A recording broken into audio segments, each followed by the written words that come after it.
হরে কৃষ্ণ। একাদশী তিথি পরম ভগবান শ্রীহরির অত্যন্ত প্রিয়। এটা সেই দিন যেদিন শ্রদ্ধা ও নিষ্ঠাপূর্বক পালন করলে ব্যক্তি অনন্ত সাগরের মতো বিশাল ভবসাগরকে সহজেই পার করে ফেলবে। আর আমাদের আচার্য ভক্তিবিনোদ ঠাকুর বলেন, মাধব তিথি একাদশীর যত্নপূর্বক পালন করা উচিত, কারণ এটাই আমাদের ভগবান শ্রীকৃষ্ণের শুদ্ধ ভক্তি প্রদান করবে। বায়ুপুরাণে বলা হয়েছে, যে ব্যক্তি ভক্তিময়ভাবে একাদশী ব্রত পালন করে সে সমস্ত কাঠিন্যতা ও পাপ থেকে মুক্ত হয়ে যায় আর শুদ্ধ হয়ে ভগবান শ্রীকৃষ্ণের পরমধাম প্রাপ্ত করে। হরিভক্তি বিলাস গ্রন্থে বলা হয়েছে, একাদশীর সৃজন ভৌতিক জগতে বসবাসকারী দুঃখী শরীর ও মনকে দূর করার জন্য পরম ঔষধ রূপে ব্যবহার করা হয়েছিল। যেই একাদশী তিথির মহিমার গান এত সমস্ত শাস্ত্র পুরাণ করেছে, সেই একাদশী তিথি পালন করার সৌভাগ্য আবার একবার আমরা পেতে চলেছি। একাদশী পালন করা এটাও সবথেকে বড় সৌভাগ্য, যা সবাই পায় না। এটির জন্য কিছু পূর্ব পুণ্যকর্মের প্রয়োজন আছে। তাই আপনি যদি নিয়মিত একাদশী ব্রত পালন করে থাকেন, তাহলে বিশ্বাস করুন আপনি সৌভাগ্যশালী, আর ভগবান শ্রীহরির আপনার ওপর বিশেষ কৃপা আছে। চলুন দেখা যাক এবারে কোন একাদশী তিথি আসতে চলেছে। বৈশাখ মাসের শুক্লপক্ষে আসা একাদশীকে মোহিনী একাদশী নামে জানা যায়। আর এই একাদশী মানুষের সমস্ত মোহকে নষ্ট করে দেয়, তাই একে মোহিনী একাদশী বলা হয়। এই তিথি এবারে আসতে চলেছে 8ই মে 2025 বৃহস্পতিবারে। এই দিন ব্রহ্মমুহূর্তের সময় হবে ভোর 3টা 33 থেকে ভোর 4টা 16 পর্যন্ত। সূর্যোদয় হবে সকাল 5টায়। পরের দিন মানে দ্বাদশীর দিনে এই ব্রত পালনের শুভ সময় থাকবে প্রাতঃ 4টা 59 থেকে সকাল 9টা 21 মধ্যে।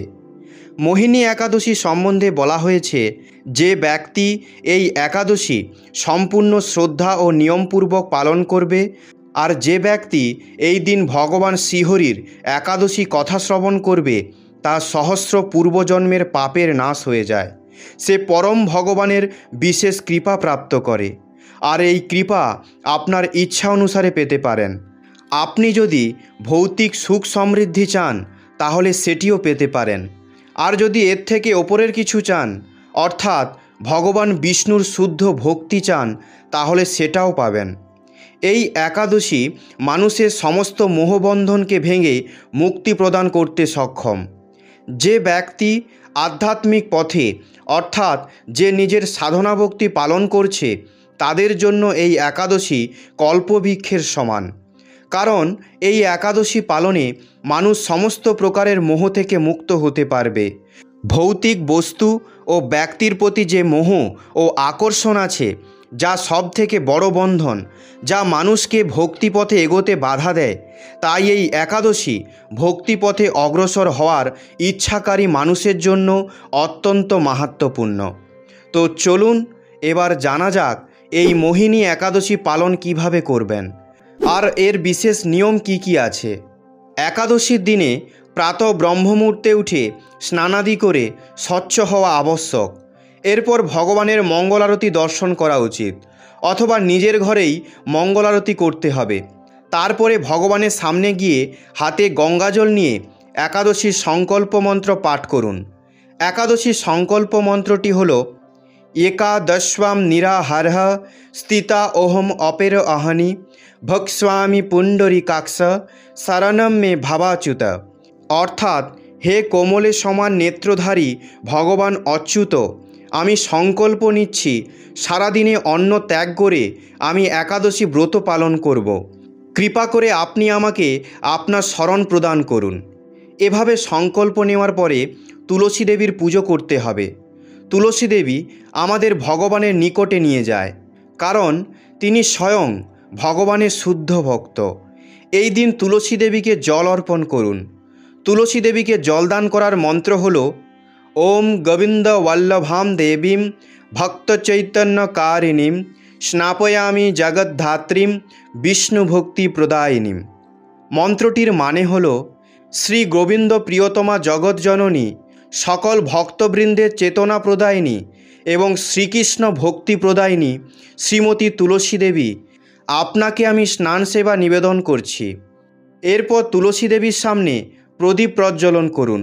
ওনাকে কমপক্ষে 4 বার প্রদক্ষিণ করুন। তুলসী দেবী প্রদক্ষিণ মন্ত্রটি হল ইয়ানি কানি চাপা পানি ব্রহ্মহত্যাদি কানি চা তানি তানি প্রণস্বন্তি প্রদক্ষিণ পদে পদে।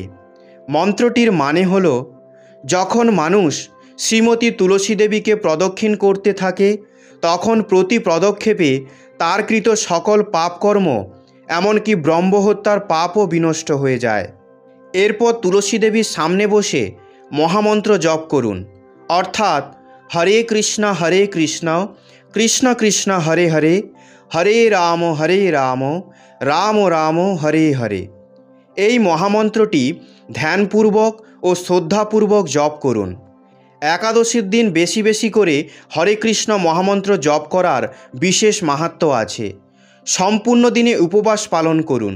কোনো প্রকারে রবিশস্য অন্ন গ্রহণ করবেন না, যেমন গম, চাল, আটা, প্রতি প্রকারের ডাল, ময়দা, ভুট্টা, সরিষা তেল, বাজরা ইত্যাদি। যদি আপনার কোনো শারীরিক অসুখ থাকে বা কোনো গর্ভবতী মহিলা, ছোট শিশু বা বৃদ্ধরা একাদশী প্রসাদ গ্রহণ করতে পারেন। সম্পূর্ণ দিনে আপনি নিজের ক্ষমতা অনুসারে 1 বার বা 2 বার একাদশী প্রসাদ গ্রহণ করে একাদশী ব্রত রাখতে পারেন। এই দিন ভগবান শ্রীকৃষ্ণ সমন্বীয় লীলা কাহিনী অধিক শ্রবণ করুন। ভগবদ্ গীতা ও শ্রীমদ্ ভগবত পাঠ করুন। একাদশীর দিন আপনার নিকটবর্তী কোনো গোশালায় গিয়ে গোমাতার জন্য দান করতে পারেন, গোমাতার সেবা করতে পারেন।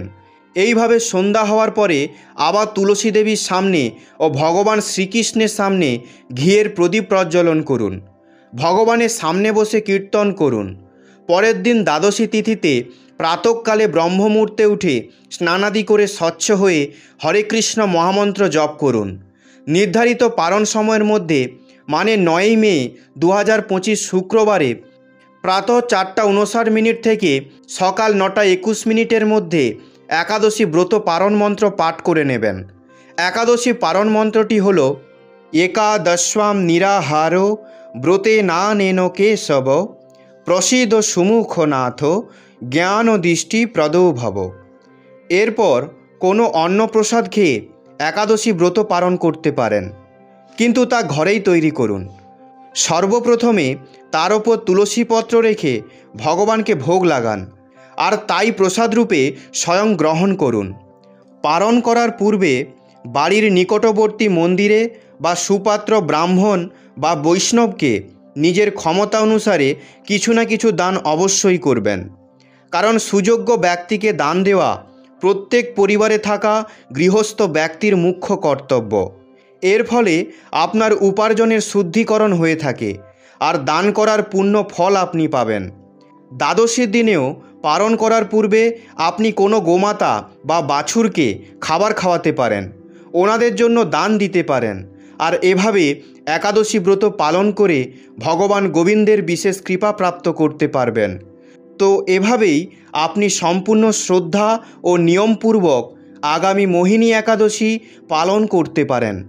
তো প্রিয় ভক্তগণ, এবার আমরা শ্রবণ করব মোহিনী একাদশীর মহিমা কথা, যা একাদশীর দিনে শ্রবণ অথবা পঠন না করলে মোহিনী একাদশী পালন অসম্পূর্ণ মানা হয়। তো চলুন শুরু করা যাক। কুর্মপুরাণে বৈশাখ শুক্লপক্ষের মোহিনী একাদশীর ব্রত মাহাত্ম্য বর্ণনা করা হয়েছে। মহারাজ যুধিষ্ঠির বললেন, হে জনার্দন, বৈশাখ শুক্লপক্ষী একাদশী কী নাম, কী ফল, কী বিধি, এ সকল কথা আমার নিকট বর্ণনা করুন। উত্তরে ভগবান শ্রীকৃষ্ণ বললেন, হে ধর্মপুত্র, আপনি আমাকে যে প্রশ্ন করেছেন, পূর্বে শ্রী রামচন্দ্র বশিষ্ঠের কাছে এই একই প্রশ্ন করেছিলেন। তিনি জিজ্ঞাসা করেছিলেন, হে মুনিবর, আমি জনক নন্দিনী সীতার বিরহজনিত কারণে বহু দুঃখ পাচ্ছি, তাই একটি উত্তম ব্রতের কথা আমাকে বলুন, যার দ্বারা সর্বপাপ ক্ষয় ও সর্বদুঃখ বিনষ্ট হয়। এই কথা শুনে বশিষ্ঠদেব বললেন, হে রামচন্দ্র, তুমি উত্তম প্রশ্ন করেছ। যদিও তোমার নাম গ্রহণেই মানুষ পবিত্র হয়ে থাকে, তবুও লোকের মঙ্গলের জন্য তোমার কাছে সর্বশ্রেষ্ঠ ও পরম পবিত্র একটি ব্রতের কথা বলছি। বৈশাখ মাসের শুক্লপক্ষীয় একাদশী মোহিনী নামে প্রসিদ্ধা। এই ব্রত প্রভাবে মানুষের সকল পাপ, দুঃখ ও মোহজাল অচিরেই বিনষ্ট হয়। তাই মানুষের উচিত সকল পাপ ক্ষয়কারী ও সর্ব দুঃখ বিনাশী এই একাদশী ব্রত পালন করা। একাগ্র চিত্তে তার মহিমা তুমি শ্রবণ করো। এই কথা শ্রবণ মাত্রেই সমস্ত পাপ বিনষ্ট হয়। পবিত্র সরস্বতী নদীর তীরে ভদ্রাবতী নামে এক সুশোভনা নগরী ছিল। চন্দ্রবংশজাত ধৃতিমান নামে এক রাজা সেখানে রাজত্ব করতেন। সেই নগরীতেই ধনপাল নামে এক বৈশ্য বাস করতেন। তিনি ছিলেন পূর্ণকর্মা ও সমৃদ্ধশালী ব্যক্তি। তিনি নলকূপ, জলাশয়, উদ্যান, মঠ ও গৃহ ইত্যাদি নির্মাণ করে দিতেন। তিনি ছিলেন বিষ্ণুভক্তি পরায়ণ ও শান্ত প্রকৃতির মানুষ। সুমনা, দ্যুতিমান, মেধাবী, সুকৃতি ও ধৃষ্টবুদ্ধি নামে তাঁর 5 জন পুত্র ছিল। পঞ্চম পুত্র ধৃষ্টবুদ্ধি ছিল অতি দুরাচারী। সে সর্বদা পাপ কার্যে লিপ্ত থাকত। পরস্ত্রী সঙ্গী, বেশ্যাসক্ত, লম্পট ও দ্রুতক্রীড়া প্রভৃতি পাপে সে অত্যন্ত আসক্ত ছিল। দেবতা, ব্রাহ্মণ ও পিতামাতার সেবায় তার একেবারেই মতি ছিল না।